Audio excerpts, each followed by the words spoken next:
চাইল বিজেপির রাজ্য নেতৃত্ব।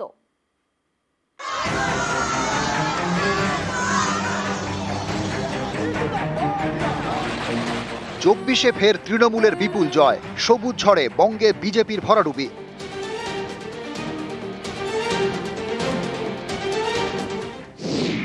দু 2019-এর লোকসভা ভোটে 18টি আসন পায় বিজেপি, এবার সেটা কমে 12। কেন 18 আসন ধরে রাখা গেল না? হেভিওয়েটরা কেন হারলেন? এইসব প্রশ্নেরই এখন উত্তর খুঁজছে বঙ্গ বিজেপি। বঙ্গে বিজেপির বিপর্যয়ে ক্ষুব্ধ দলের কেন্দ্রীয় নেতৃত্ব।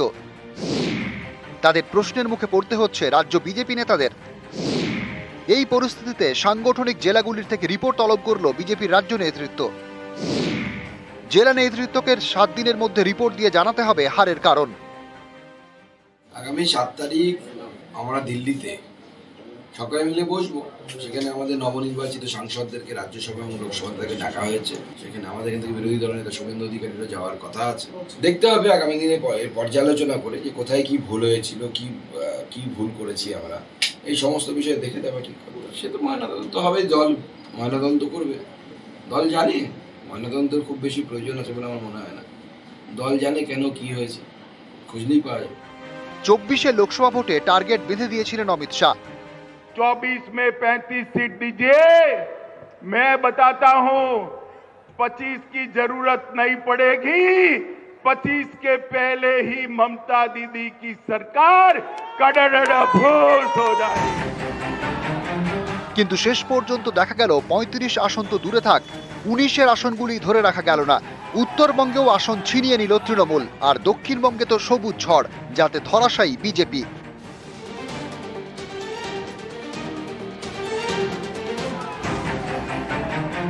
বঙ্গ বিজেপির কাছে বড় বিড়ম্বনা 2 কেন্দ্রীয় মন্ত্রীর হার। কোচবিহারে হারলেন নিশীথ প্রামাণিক, বাঁকুড়ায় সুভাষ সরকার। একের পর এক হেভিওয়েট পদপ্রার্থী এবার হেরেছেন। বর্ধমান দুর্গাপুরে হেরেছেন দিলীপ ঘোষ, আসানসোলে SS আলুওয়ালিয়া, কলকাতা দক্ষিণে দেবশ্রী চৌধুরী, ব্যারাকপুরে অর্জুন সিং, হুগলিতে লকেট। এর মধ্যে দিলীপ, দেবশ্রী ও আলুওয়ালিয়াকে এবার নতুন পিচে নামতে হয়। 19-এ জেতা সত্ত্বেও তাদের আসন বদল করে বিজেপি। নতুন আসনে লড়ে 3 জনেই হেরেছেন। কেন এমন ভরাডুবি? কারণ খুঁজতে কাটা ছেঁড়া শুরু বিজেপির। কোন কোন ক্ষেত্রে দলের এই বিপর্যয় তার বিস্তারিত তথ্য অনুসন্ধানে এবার ময়না তদন্তে নামল বিজেপি রাজ্য কমিটি। একদিকে ঘরোয়া কোন্দল, অন্যদিকে আদিনব্য দ্বন্দ্ব, সাংগঠনিক দুর্বলতা নাকি অন্য কিছু রয়েছে এই বিপর্যয়ের নেপথ্যে, সেটাই খতিয়ে দেখছে বঙ্গপদ্ম শিবির। ক্যামেরায় বিপুল ঘোষের সঙ্গে ভেঙ্কটেশ্বর লাহিড়ী, নিউজ 18 বাংলা, কলকাতা। একে তো ভোটে হার, তার উপর আবার হামলা। কোচবিহারে আতঙ্কে বিজেপির কর্মী সমর্থকরা। তাদের প্রশ্ন, হারের পর বিজেপি প্রার্থী নিশীথ প্রামাণিক কোথায়? কেন তিনি পাশে নেই? ব্যারাকপুরে অবশ্য অন্য ছবি। বিজেপির আক্রান্ত কর্মীদের পাশে অর্জুন সিং। কোচবিহার, এই লোকসভা আসনটি এবার বিজেপির নিশীথ প্রামাণিকের থেকে ছিনিয়ে নিয়েছে তৃণমূল। জিতেছেন জগদীশ চন্দ্র বসুনিয়া। ফল বেরোনোর পর থেকে এই আসনের জায়গায় জায়গায় অশান্তি। কোথাও বিজেপি কর্মী সমর্থকদের ওপর হামলা, কোথাও বিজেপি পরিচালিত পঞ্চায়েত অফিসের তালা। অভিযোগের আঙুল তৃণমূলের দিকে, তারা মানতে নারাজ। দিনহাটা, মাথাভাঙা সহ বিভিন্ন জায়গায় আতঙ্কে বিজেপি কর্মী সমর্থকরা। স্থানীয়দের দাবি, অনেকেই ভয়ে ঘর ছাড়া। কিন্তু এই বিজেপি কর্মীরা যার ভরসায় ভোটের ময়দানে নেমেছিলেন, সেই নিশীথ প্রামাণিকের দেখা পাচ্ছেন না। ফলে তাদের একটাই প্রশ্ন, নিশীথ কোথায়? এই মুহূর্তে প্রত্যেকটা কর্মী আমরা খুব আতঙ্কিতের মধ্যে আছি। এলাকার প্রত্যেকটা মানুষের সঙ্গে যোগাযোগ হচ্ছে। আমরা আমাদের যে সাংসদ, বিদায়ী সাংসদ, যার জন্য আমরা লড়াই করেছি, এই মুহূর্তে আমরা অবশ্যই আমরা বলবো যে সাংসদ যাতে প্রত্যেকটা কর্মীর পাশে থাকে এবং আমাদের বিপদে যাতে উনি অবশ্যই আসেন।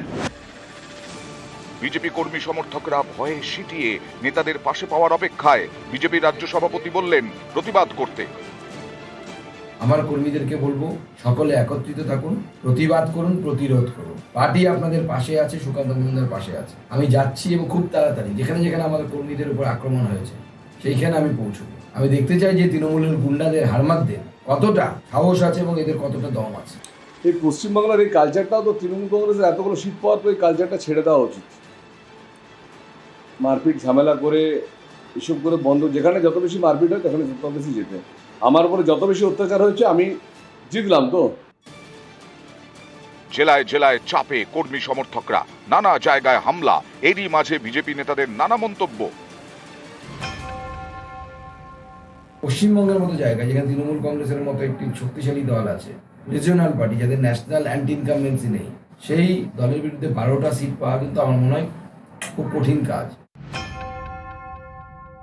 আমাদের কিছু ভুল ত্রুটি ছিল যেটা আমরা বুঝতে পারিনি।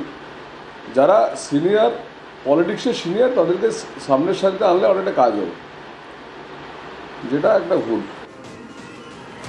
এবার বারাকপুর আসনও ধরে রাখতে পারেনি বিজেপি। অর্জুন সিং এর থেকে আসনটি ছিনিয়ে নিয়েছেন তৃণমূলের পার্থ ভৌমিক। রেজাল্ট আউটের পর অশান্তি হয়েছে এই বারাকপুরেও। ভাটপাড়া পুরসভার 17 নম্বর ওয়ার্ড, ভোটের ফল প্রকাশের পর এখানকার মোমিনপাড়ায় হামলা হয়। মঙ্গলবার গভীর রাতে বিজেপি সমর্থকের বাড়িতে বোমা ছোড়া হয় বলে অভিযোগ। বারাকপুর পুরসভার 24 নম্বর ওয়ার্ডেও হামলা। মঙ্গলবার ফল প্রকাশের পর এখানে মিছিল করে তৃণমূল, তখনই বিজেপি কর্মী বাবু নাগের বাড়িতে হামলা। কোচবিহারে বিজেপি কর্মী সমর্থকরা নিশীথ প্রামাণিককে পাশে পাননি, তবে বারাকপুরে আক্রান্ত দলীয় কর্মী সমর্থকদের পাশে দাঁড়ান অর্জুন সিং। তাদের বাড়ি যান, পরিবারের সঙ্গে কথা বলেন। বিজেপিকে ভোট দিয়েছে তাই জন্য বোম ফেলেছে, বিজেপিকে অর্জুন সিংকে সমর্থন করে তাই জন্য তার উপরে হামলা। 2021-এ যে পোস্ট পোল ভায়োলেন্স ছিল তার পুনরাবৃত্তি আবার শুরু করেছে। জয়নগর লোকসভা আসনেও হেরেছে বিজেপি। মঙ্গলবার রাতে এখানকার ক্যানিং এর কাঠপোল এলাকায় হামলা চলে। আক্রান্ত হন বিজেপির জয়নগর সাংগঠনিক জেলার সহসভাপতি মামনি দাসের মা এবং স্বামী, দুজনেই হাসপাতালে। এখানেও তাদের পাশে দাঁড়ায় বিজেপির জেলা নেতৃত্ব। দুজনকে কলকাতার হাসপাতালে পাঠানোর ব্যবস্থা করে নিউজ 18 বাংলা। দার্জিলিং লোকসভা কেন্দ্রে আবার ফুটলো পদ্ম, কিন্তু এবার সেখানে ভোটের ধরন বদলে গিয়েছে। আগে পাহাড়ের ভোটই ঠিক করত পাহাড়ের ভবিষ্যৎ, আর এবার সেটা ঠিক করে দিল সমতলের ভোট। তাতেও ফের বাজিমাত বিজেপির রাজু বিস্তার।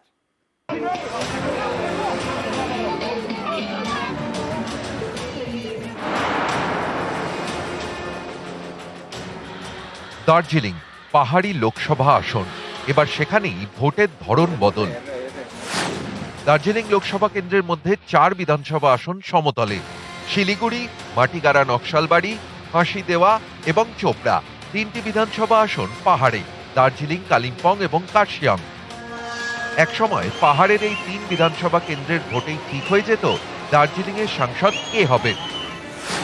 যেমন 2019 সালে বিজেপি প্রার্থী দার্জিলিং লোকসভা কেন্দ্রে পান 7.5 লক্ষ ভোট।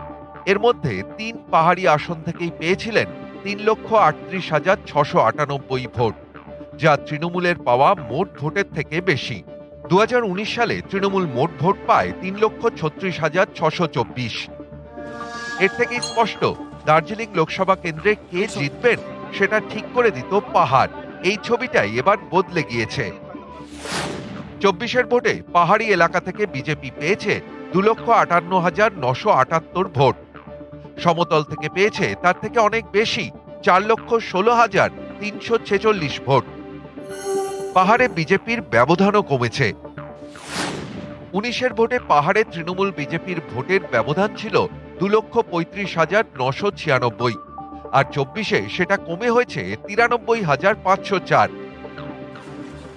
এই ফলে স্পষ্ট এবার আর পাহাড়ের ভোটে দার্জিলিং লোকসভার ভবিষ্যৎ ঠিক হয়নি, হয়েছে সমতলের ভোটে। কারণ আগে পাহাড়ের সিংহভাগ দলই কোনো একজন প্রার্থীকে সমর্থন করত, ফলে পাহাড়ের ভোটই হয়ে উঠত শেষ কথা। কিন্তু এবার পাহাড়ের এক একটি দল এক এক রাস্তায়। ভারতীয় গোর্খা প্রজাতান্ত্রিক মোর্চার নেতা অনিত থাপা তৃণমূলের দিকে, অজয় এডওয়ার্ডের হামরো পার্টি হাত মেলায় কংগ্রেসের সঙ্গে, জিএনএলএফ এর সমর্থন ছিল বিজেপির দিকে। গোর্খা জনমুক্তি মোর্চার বিমল গুরুঙ্গও ছিলেন বিজেপির পাশে। সেই বিজেপি দার্জিলিংয়ে জিতেছে। 2009 সাল থেকে টানা দার্জিলিংয়ে পদ্ম, এবারও তাই, যা দেখে অনেকে বলছেন এই ফলে স্পষ্ট অনিত থাপার হাতে সরকারি ক্ষমতা থাকলেও কিংবা সবাইকে চমকে দিয়ে হামরো পার্টি উঠে এলেও লোকসভা ভোটে এখনো পাহাড়ে বড় ফ্যাক্টর বিমল গুরুঙ্গি। दार्जिलिंग जीत रहा है, सिलीगुड़ी जीत रहा है, कालिंपोंग जीत रहा है, हमारा तराई डुवर्स जीत रहा है। जनता और हमारे जितने भी सहयोगी दल, बिमल दाजू, मोहनगी सिंह जी, जितने भी हमारी सहयोगी दल है, ये उनकी जीत है। এবারে প্রার্থী ঘোষণার পরই দার্জিলিংয়ে বিজেপির কোন্দল প্রকাশ্যে আসে। কার্শিয়াংয়ের বিজেপি বিধায়ক বিদ্রোহ করেন। নির্দল হয়ে ভোটে দাঁড়ান বিষ্ণুপ্রসাদ শর্মা, কিন্তু কাটা হয়ে উঠতে পারলেন না। 19-এর মতো 24-এও জয়ী হলেন রাজু বিস্তা। পাহাড়ের বদলে সমতলের ভোট গুরুত্বপূর্ণ হয়ে উঠলেও নিজের ক্যারিশমায় দার্জিলিংয়ে ফের পদ্ম ফোটালেন রাজু বিস্তা। তৃণমূল পাখির চোখ করলেও তাদের হারতে হলো 1,78,000 ভোটে। জলপাইগুড়ি খুবই ভালো লড়েছে, কিন্তু ডাবগ্রাম ফুলবাড়ির ফলাফল খুবই হতাশব্যঞ্জক এবং জলপাইগুড়ি সদর, শিলিগুড়ি শহরের রেজাল্ট একেবারেই প্রত্যাশিত হয়নি। শহরের ব্যবধানটা 19-এর থেকেও একটু বেড়েছে। পাহাড়ে গত বছর থেকে ব্যবধান অনেক কমেছে, কিন্তু পাহাড়ে 3টে বিধানসভা মিলেও ব্যবধান আছে।